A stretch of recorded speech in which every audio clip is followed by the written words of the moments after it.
What if the very thing that warms your skin could also scorch the earth beneath your feet?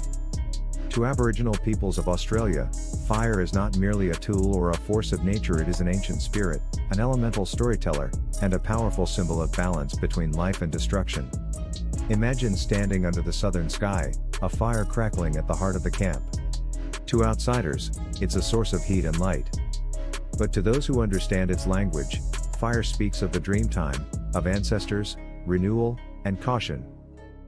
In Aboriginal culture, fire is revered as one of the most sacred elements. It connects the spiritual and physical worlds and serves as a medium through which stories, laws, and memories are passed down through generations. It is not seen simply as a flame, but as a living entity, a carrier of both wisdom and warning. The duality of fire's nature is what makes it central to Indigenous cosmology and daily life. It is both a creator and a destroyer, a healer and a punisher. Across more than 500 Aboriginal nations, the interpretation of fire varies in detail but is unified by this principle of duality.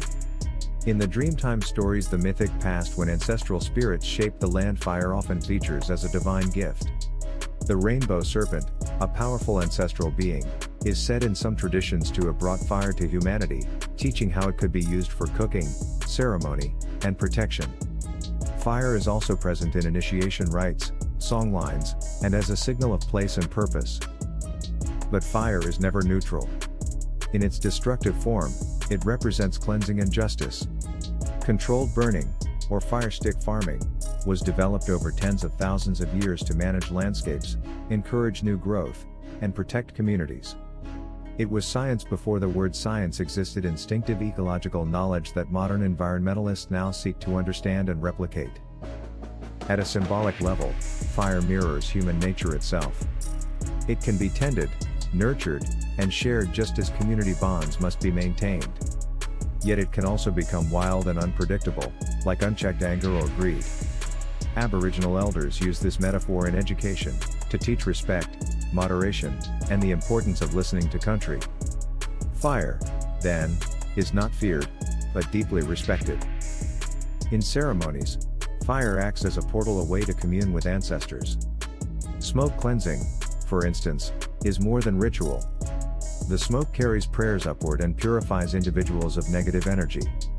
Around the fire, stories are told not just for entertainment, but as a way of remembering responsibilities, land lore, and survival. Here, the flame is more than a flicker of light, it is a living history. One cannot examine Aboriginal fire culture without recognizing the tension between ancient wisdom and modern misunderstanding. Colonial suppression of indigenous fire practices led to ecological damage and massive bushfires. Today, many are waking up to the truth Aboriginal Australians have always known: fire is a sacred partner in sustaining life when wielded with reverence and knowledge. To learn from fire is to learn from one of the oldest cultures on Earth. It demands we respect its dual power, to nurture and to destroy. And it reminds us that in every flickering ember lies a lesson if we're willing to sit still and listen. What does fire mean to you? Comfort, danger, mystery? And how does that compare to its ancient role in shaping life and land for Australia's First Nations?